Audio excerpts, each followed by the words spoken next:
Unmanned drones in both Afghanistan and Pakistan by America was widespread in 2009, but it seems the US military isn't the only place that drones have become increasingly popular lately.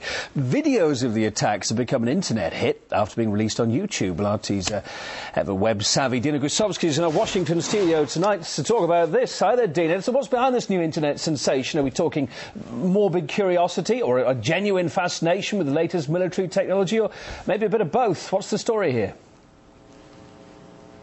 Well, Kevin, it is safe to say that these videos, now referred to as drone porn, are becoming more and more popular, attracting tens of millions of viewers. Now, it's also interesting to point out that the Defense Department puts up these videos. So, what message are they trying to send across?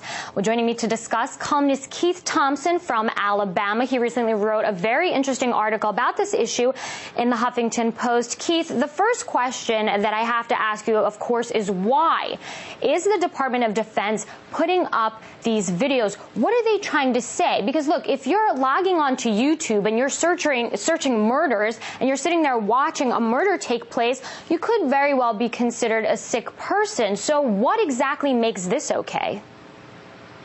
Well, I guess I should begin by saying that I'm a novelist first and foremost, and I found out about unmanned aerial vehicles, which are commonly referred to as drones, during my research for my book. I have a book called Once a Spy that Doubleday is publishing in March. And I write for the Huffington Post. I just am out there looking for a good story.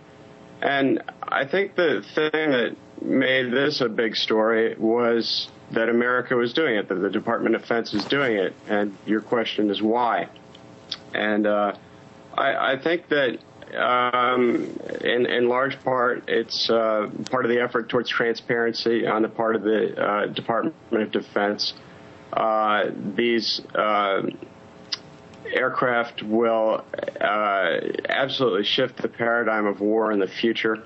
And the Department of Defense is enabling Americans to be part of the dialogue. The second But do you think that this is in America's best interest? Well, I think that it's the Department of Defense. It's in their interest on behalf of America because this enables them to promote this new weapon system.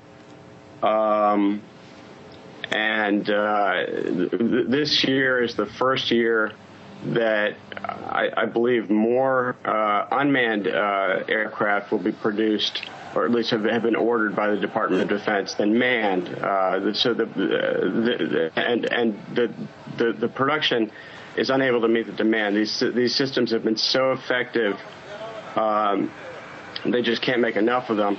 But let's get back to the topic of these YouTube videos, because you have these people watching it. Why do you think now, more than ever, they're so fascinated with this scenario? I mean, could you say that some people are just becoming desensitized to this kind of unconventional warfare, where they can literally sit there, click play, and watch somebody get murdered? Let's get back to that topic, because yes, unmanned vehicles are becoming more popular, but let's talk about the fact that the whole world now, not just people in the United States, can watch these things, and whether the Department of Defense says that they're murdering criminals or whatnot, it's still a murder taking place in front of our very eyes.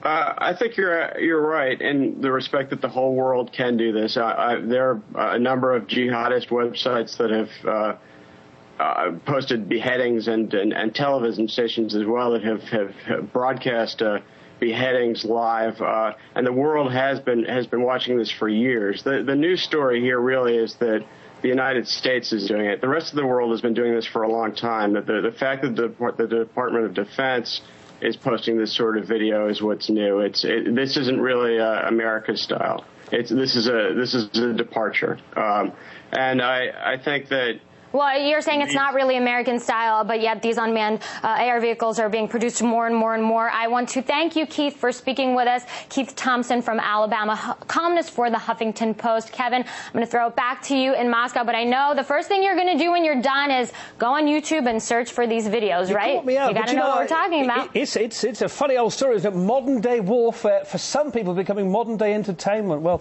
Dina Gosowski, thanks for bringing us up to date on this story tonight with your guest there. It's appreciated.